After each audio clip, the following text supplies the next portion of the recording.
Ça vient entre tournée, promo, dans quel état d'esprit on est quand on enchaîne spectacle, un peu de promo Ah, très bien, moi j'aime bien parler de ce que je fais, je suis peut-être un peu narcissique, mégalo, non, ça fait partie du truc quoi. Ouais. Donc je trouve que c'est toujours agréable d'essayer de présenter au mieux, de donner envie aux gens de venir vous voir. Donc l'idée c'était d'aller en province avant les dates à la Cigale, c'était calculé comme ça ou pas Oui, spécial? c'est d'une manière générale, avant de commencer à Paris, c'est vrai qu'on rôde le spectacle parce que Paris, on est peu plus exposé entre guillemets aux professionnels, tout ça, donc c'est toujours un peu délicat de présenter la première. Il y a beaucoup d'incertitudes sur une première. C'est fou, c'est qu'on a écrit un texte, des pages et des pages, et puis au moment où on s'attend à ce qu'il y ait un rire, voilà, au premier jour déjà, je pense qu'on a une grosse indication de la réussite, ou en tous les cas des. Ouais, si ça plaît. Et sur la première, t'as eu un track particulier bon, Oui, bah, en fait c'est plus qu'un track, c'est-à-dire qu'on est vraiment, on se dit, le track, je pense qu'on la première, c'était au-delà du track, c'était, mais est-ce que j'ai fait fausse route, est-ce que, voilà, c'était assez particulier la première. d'accord. Mais t'as été rassuré dès la fin de la Oui, première? non, moi il y a un truc qui m'a, c'est que non seulement j'ai été rassuré, mais au-delà de ça, j'ai écrit vraiment le spectacle qui me plaisait, ça veut rien dire, mais où je me sentais à l'aise. Voilà, je crois beaucoup plus que dans le premier. Le premier, je faisais mes classes, j'ai appris voilà, à monter sur scène avec le premier One Man, et c'est vrai que j'ai découvert ça, donc j'ai appris beaucoup de choses, et j'étais un petit peu dans le souci de bien faire, j'étais un peu dans le bon élève. Là, je me suis décomplexé, je me suis dit, allez, maintenant j'ai envie de faire le spectacle dont j'ai envie, qui parle peut-être un peu plus de moi, qui voilà, je suis plus à l'aise avec ce spectacle, Alors, plus heureux, plus épanoui. tant mieux. C'est quoi le pitch du spectacle pour ceux qui vont avoir envie de te découvrir? Bon, ils voient l'affiche. C'est Est-ce un, qu'on a besoin de leur dire autre chose c'est un spectacle avec des cheveux. Voilà. Je D'accord. pense que tout tient Tout est dans dit. cette phrase. Non, en gros, c'est vrai que je voulais faire des personnages. Le premier spectacle n'était pas une succession de personnages, et là je voulais vraiment faire des personnages parce que j'ai toujours aimé incarner des personnages. Reste qu'il fallait trouver quelque chose, pas un fil conducteur, mais une identité, pas un concept, mais quand même quelque chose qui soit de l'ordre ouais, enfin, qui ait une cohérence entre tous ces personnages. Et puis, comme c'était difficile de faire ce que j'avais fait chez Rocky, parce que certains personnages demandaient 2 heures de maquillage, je me suis dit, qu'est-ce que je pourrais garder pour rester quand même, garder une sorte de transformation, que ce soit pas juste des personnages incarnés. Et la perruque s'est imposée très vite. Parce que voilà, c'est quelque chose qui est immédiat, qui change tout de suite la physionomie et qui est très facile à enfiler et défiler. Et il y avait peut-être un côté éphémère chez Ruquier, peut-être certains se sont attachés à des personnages et peut-être avaient envie de les Oui, revoir de façon différente, peut-être qu'il y ait c'était une continuité. C'était le pari chez Laurent, c'était de faire un personnage à chaque fois différent, et donc j'en ai fait 150, et tous à chaque fois ils allaient à la poubelle, donc il y avait des moments où c'était un peu frustrant parce qu'on se disait putain c'est con, je sentais qu'il y avait un truc à faire avec lui, puis finalement on l'a réutilisé qu'une fois, et à d'autres moments on était très content de passer à un autre parce que ça avait moins marché.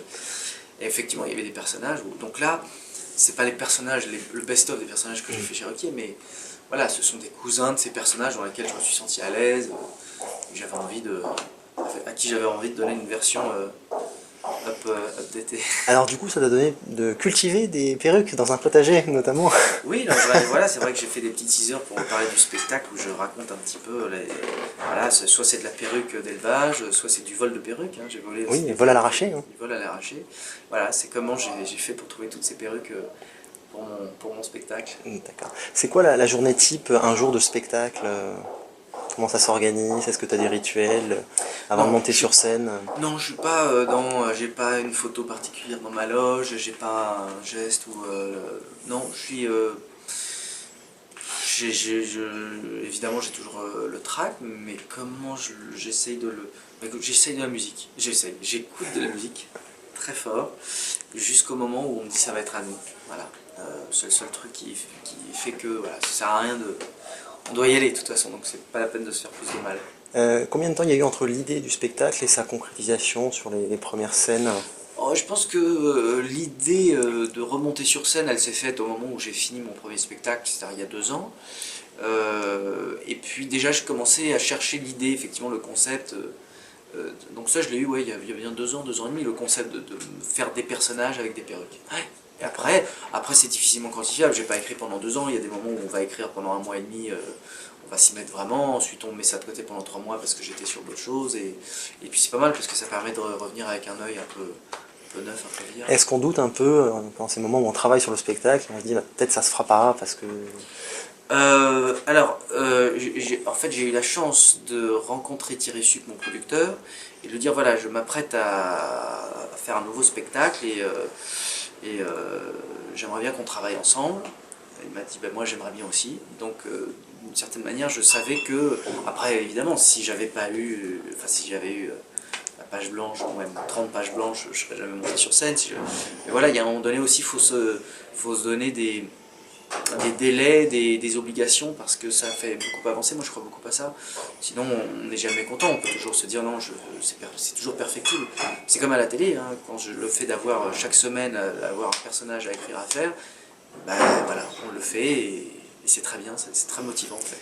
À quel moment c'est le plus grisant? C'est une fois qu'on est sur scène, une fois qu'on a les applaudissements à la fin? Toi, comment tu vis l'émotion qui est liée à la scène? Ben, le grand kiff quand même, c'est quand... moi ce que j'aime surtout, c'est quand il y a quelque chose qui est un peu noir, un peu trash, et que ça arrache un rire qui est imbibé de ah oh voilà, ça j'aime beaucoup ça.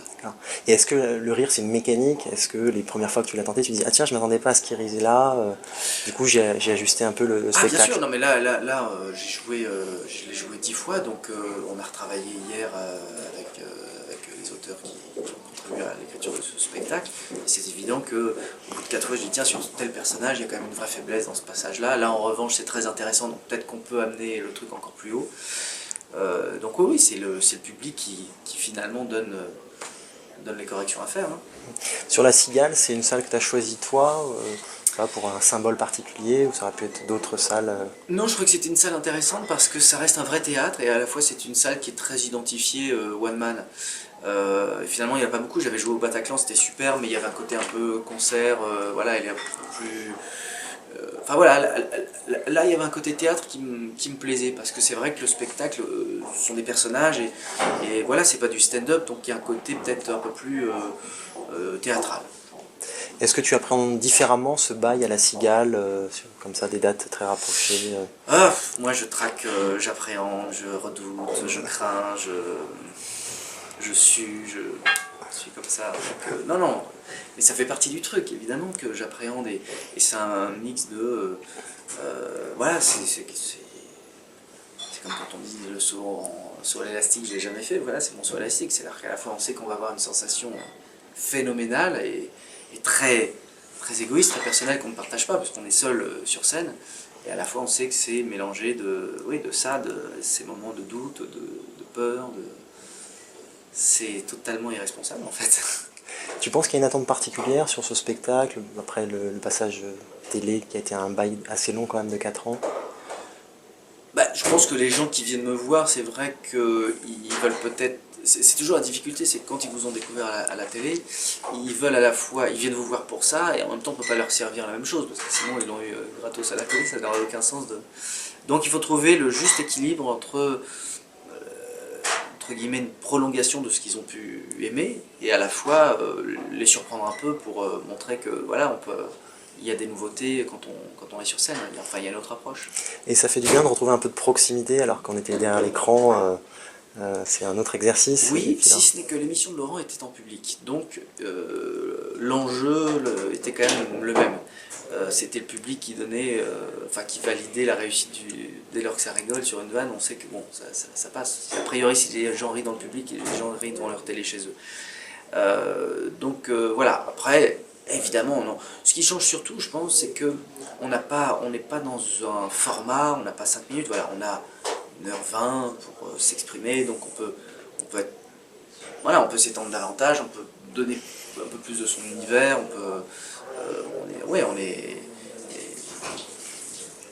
il y a moins de filtres, on est vraiment face à face. Dans ton parcours, tu as fait plein de choses. Est-ce que tu as une discipline que tu préfères, un exercice, la scène, le théâtre, la télé?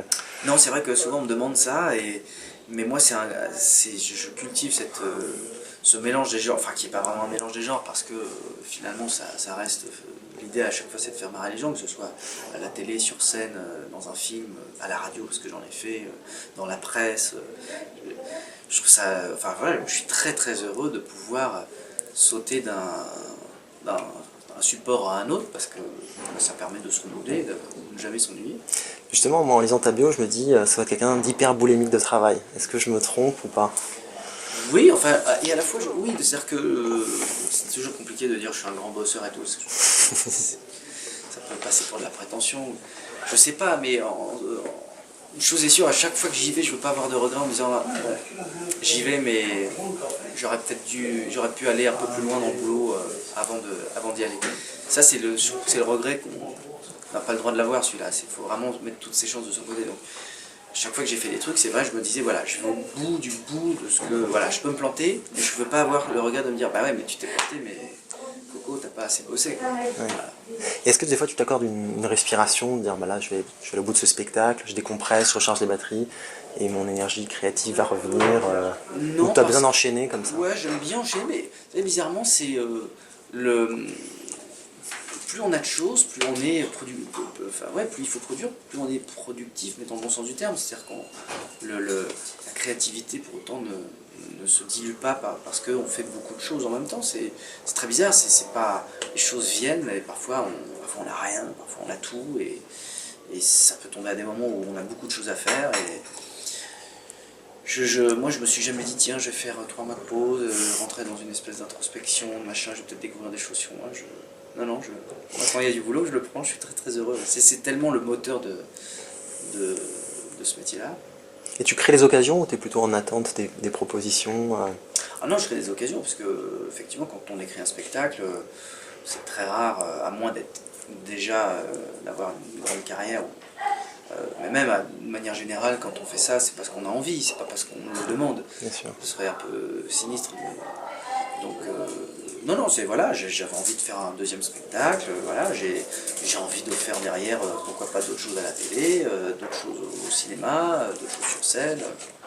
Bien sûr, il faut toujours se donner des buts, Comment tu juges la concurrence sur tous les one-man shows? J'ai l'impression qu'il n'y a jamais eu autant de one-man dans différents styles, mais on a l'impression que la concurrence est... Bah, moi, je trouve ça très bien, je trouve, enfin, voilà, je trouve ça formidable d'avoir ça. Est-ce qu'on y pense? Non, Non, franchement, non, je me dis pas, tiens, au même moment je vais jouer, il va y avoir un tel et un tel, est-ce que... Ah non, ça c'est le boulot du producteur, je pense, c'est, voilà, moi j'ai envie je propose, c'est une proposition, quoi, après les gens y adhèrent, y adhèrent moins, y adhèrent beaucoup, ça vous échappe, on peut pas calculer ça. Et tu avais peur de la transition entre télé et théâtre, télé et scène Je sais pas, c'est peut-être de l'inconscience, mais non, c'est... Peur, non, c'est... Bon, d'abord, c'est mon deuxième spectacle, donc j'ai quand même beaucoup appris sur le premier. Et non, j'ai pas peur, j'y vais avec du plaisir, donc j'ai pas... Enfin, le trac, oui, mais c'est pas de la peur, c'est... De temps en temps, tu regardes un peu dans le rétroviseur tes premières télés, tes Chekhov ou d'autres. J'ai pas de voiture, non. J'ai pas de rétroviseur. Est-ce que ça fait du bien d'entendre regarder en arrière en disant quel chemin parcouru Non, je me dis pas quel chemin parcouru, point d'exclamation. Non, je me dis c'est cool, c'est sympa, pourvu que ça dure. Quoi, voilà. Ouais. Tu estimes que c'était quoi? Besogneux? C'était chanceux? C'était comment ce Il y a un parcours peu de tout, il y a des moments où j'ai eu de la chance, il y avait des bonnes rencontres, il y avait des portes qui se sont entrouvertes et voilà, il fallait donner un petit coup d'épaule pour l'ouvrir encore plus. Des moments où ça se fermait, voilà, des moments où il fallait vraiment bosser pour montrer qu'on pouvait, qu'on savait. Mais c'est agréable justement, c'est quand les choses n'arrivent pas d'un seul coup. Franchement, ça doit être difficile quand tout arrive d'un seul coup à gérer. Je pense que ça c'est compliqué. T'as dû en côtoyer, non? Des gens qui sont vite arrivés au succès et... Moi je côtoie personne, hein. Je suis très bien avec moi-même. Non mais oui, c'est vrai que ça fait plus de 15 ans que je bosse et je suis content, j'ai fait des trucs très différents. Non, franchement, je suis heureux, c'est con de dire ça, mais je suis très très heureux de mon parcours. Donc pas de regret, c'était à refaire différemment? Ah non, jamais de la vie, non. Ah non, parce que j'en suis arrivé là où j'en suis aujourd'hui et je suis très content de là où je suis, voilà, et j'espère qu'il va y en avoir encore plein de choses, mais... Et depuis le premier spectacle, tu sens qu'il y a eu de la maturité, tu as mûri, est-ce que c'est... Bah oui, forcément, parce qu'on apprend beaucoup sur un premier spectacle. Voilà, je l'ai tourné pendant plus de 2 ans. J'ai appris ce que c'était le rapport avec le public, ce que c'était que la mécanique enfin voilà, de savoir que faut quand même une régularité dans les rires, faut pas perdre le public. Donc voilà, mais pour autant on sait jamais, mais on a des repères. D'accord. Dernière question, une fois que les gens sortent du spectacle, tu as envie qu'ils disent quoi quand ils ont vu ton spectacle? C'est quoi les adjectifs, les sensations que tu veux qu'ils aient? J'aimerais qu'ils disent j'ai envie de revenir. C'est bon quand les gens veulent revenir me voir.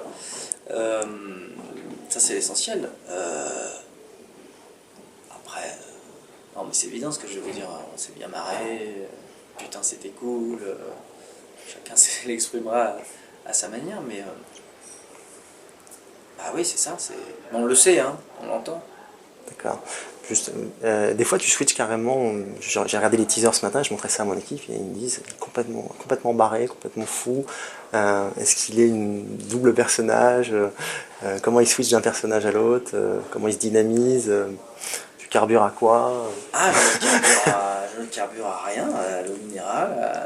Non, mais les personnages, c'est le principe des personnages. C'est aussi ce qui est intéressant quand on fait un personnage, c'est d'être entre guillemets quelqu'un d'autre.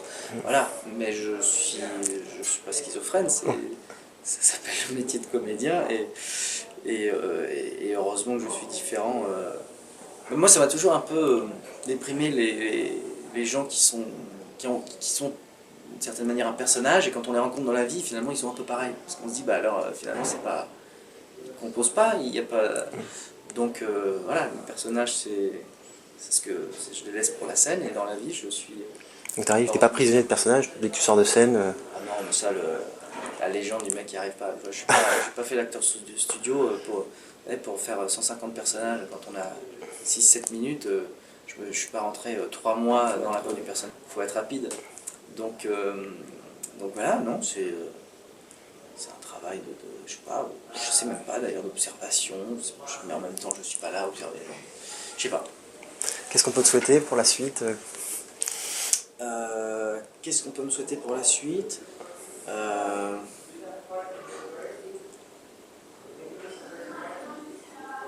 même chose, mais en mieux. Très bien. En plus, toujours. Merci Jonathan. On va pas s'arrêter là. Merci beaucoup. Alors on a une petite tradition, en tout cas la mienne, qui est de faire le cadeau aux gens que je reçois. Voilà. Que t'aimes bien surtout. C'est vrai, quand j'ai passé un bon moment. Oh, je sais, c'est pour... Voilà, alors attendez. C'est pour la Je t'ai lumière. trouvé un petit peu C'est ça, hein, ouais. c'est ça. Je sais, on m'a toujours dit que Peut-être pendant toute l'interview, on commence. On refait l'interview. Voilà.